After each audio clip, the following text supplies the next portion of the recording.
நற்செய்தி வாசகம். புனித மாற்கு எழுதிய தூய நற்செய்தி அதிகாரம் 9, இறைவார்த்தைகள் 30 தொடக்கம் 37. அக்காலத்தில் இயேசுவும் அவருடைய சீடர்களும் மலையை விட்டு புறப்பட்டு கலிலேய வழியாக சென்றார்கள். அது யாருக்கும் தெரியக்கூடாது என்று இயேசு விரும்பினார். ஏனெனில் மானிட மகன் மக்களின் கையில் ஒப்புவிக்கப்பட இருக்கிறார். அவர்கள் அவரை கொலை செய்வார்கள். கொல்லப்பட்ட 3 நாள்களுக்கு பின் அவர் உயிர்த்தெழுவார் என்று அவர் தம் சீடருக்கு கற்பித்துக் கொண்டிருந்தார். அவர் சொன்னது அவர்களுக்கு விளங்கவில்லை. அவரிடம் விளக்கம் கேட்கவும் அவர்கள் அஞ்சினார்கள். அவர்கள் கப்பர்நகூமுக்கு வந்தார்கள். அவர்கள் வீட்டில் இருந்த பொழுது இயேசு, வழியில் நீங்கள் எதை பற்றி வாதாடிக் கொண்டிருந்தீர்கள் என்று அவர்களிடம் கேட்டார். அவர்கள் பேசாதிருந்தார்கள்.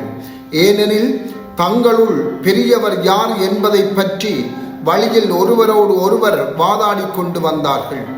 அப்பொழுது அவர் அமர்ந்து 12 கூப்பிட்டு அவர்களிடம், ஒருவர் முதல்வராக இருக்க விரும்பினால் அவர் அனைவரிலும் கடைசியானவராகவும் அனைவருக்கு தொண்டராகவும் இருக்கட்டும் என்றார். பிறகு அவர் ஒரு சிறு பிள்ளையை எடுத்து அவர்கள் நடுவே நிறுத்தி அதை அரவணைத்துக் கொண்டு, இத்தகைய சிறு பிள்ளைகளுள் ஒன்றை என் பெயரால் ஏற்றுக்கொள்பவர் எவரும் என்னையே ஏற்றுக்கொள்கிறார். என்னை ஏற்றுக்கொள்பவர் என்னை மட்டுமல்ல, என்னை அனுப்பினவரையே ஏற்றுக்கொள்கிறார் என்றார். கிறிஸ்து வழங்கும் நற்செய்தி. கிறிஸ்துவே உமக்கு புகழ். சிந்தனை. இயேசுவும் சீடர்களும் கலிலேயா வழியாக சென்றார்கள். அது யாருக்கும் தெரியக்கூடாது என்று இயேசு விரும்பினார் என்று நற்செய்தி வாசகம் தொடர்கின்றது. இயேசு ஏன் தாங்கள் கலிலேயா வழியாக செல்வது எவருக்கும் தெரியக்கூடாது என்று விரும்பினார்? இயேசு வரவிருக்கும் தமது பாடுகள், மரணம், உயிர்ப்பு பற்றி கற்பிப்பதில் தீவிர கவனம் செலுத்தியதே ஆகும். இன்றைய நற்செய்தி வாசகத்திலே இயேசு 3 நிலைகளிலே தம் சீடர்களுக்கு தனிமையிலே நேரடியாக தெளிவாக கற்பிக்கின்றார். 1, அவர்கள் பயணம் செய்து கொண்டிருக்கும் போது. 2, வீட்டிலே இருக்கும் போது. 3, சிறு பிள்ளை ஒன்றை எடுத்து காட்டிய போது போதிக்கின்றார்.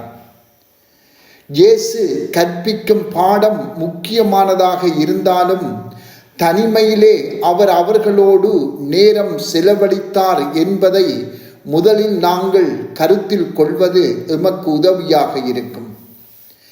இதையே இயேசு எங்களோடும் செய்ய விரும்புகின்றார். வெவ்வேறு வடிவங்களிலான தனிமையிலே எங்களோடு இருந்து எங்களுக்கு தான் கற்பிக்க விரும்புவதை நாங்கள் கேட்க வேண்டுமென்று அவர் விரும்புகின்றார். இது இன்று மிகவும் கடினமானது. இன்று பலர் உலகிலே பல சத்தங்களால் குழம்பி போயுள்ளனர். இன்னும் சிலர் கடந்து போகின்ற நேரங்களாலும் அனுபவங்களாலும் அமைதி இழந்து போகின்றனர். இதனால் இயேசுவோடு தனிமையில் இருப்பதும் அவர் கற்பிப்பதை கவனமுடன் கேட்பதும் மிகவும் கடினமாகும். ஏன், ஒரு நாளைக்கு ஓரிரு மணித்தியாலங்கள் எங்களது போன்களை அணைத்து வைத்திருக்க எத்தனை பேரால் முடிகின்றது? எமது ஒரு வார கால செயல்பாடுகளை ஒரு கணம் சிந்தித்து பார்ப்போமானால் அவற்றுள் எவ்வளவு நேரம் நாம் இயேசுவோடு தனிமையில் செலவு செய்ய முன்வருகிறோம் என்பதை கண்டுகொள்ளலாம். எவ்வளவு நேரம் நாம் செபத்திலே, இறைவார்த்தை வாசிப்பிலே, தியானத்திலே செலவழிக்க அன்றாட செயல்பாடுகளில் இருந்து ஒதுங்கி செல்லுகிறோம். பலருக்கு இது சவாலானது ஒன்றாகும். 2வதாக, இயேசு தம் சீடர்களுக்கு தனிமையிலே என்ன கற்பிக்க விரும்பினார் என்பதையும் சிந்திப்பது பயனுள்ளது. இயேசு தமது பாடுகள், மரணம், உயிர்ப்பு பற்றியே கற்பித்தார். அதுவே அவரது வாழ்வின் மையமாகவும் அதை அடைந்து கொள்வதே அவரது நோக்கமாகவும் இருந்தது. இதையே தெளிவாக தம் சீடர்களுக்கு கற்பிக்க விரும்பினார். எத்தனையோ உண்மைகளை உவமைகள் மூலமாக, உருவகங்கள் அடையாளங்கள் மூலமாக கற்பித்த இயேசு தமது பாடுகள், சாவு, உயிர்ப்பை நேரடியாக தெளிவாக கற்பிக்கின்றார். அதாவது இயேசு தம்மை அர்ப்பணிப்போடு பின் செல்பவர்களோடு தனிமையில் இருந்து அவர்களுக்கு தெளிவாக நேரடியாக உண்மைகளை கற்பிக்கின்றார் என்பதே உண்மையாகும். ஆண்டவர் எங்களை தனிமையிலும் அமைதியிலும் இருக்க அழைக்கின்றார் என்பதை இன்று சிந்திப்போம். அவர் எங்களோடு தனிமையில் இருக்க விரும்புகின்றார்.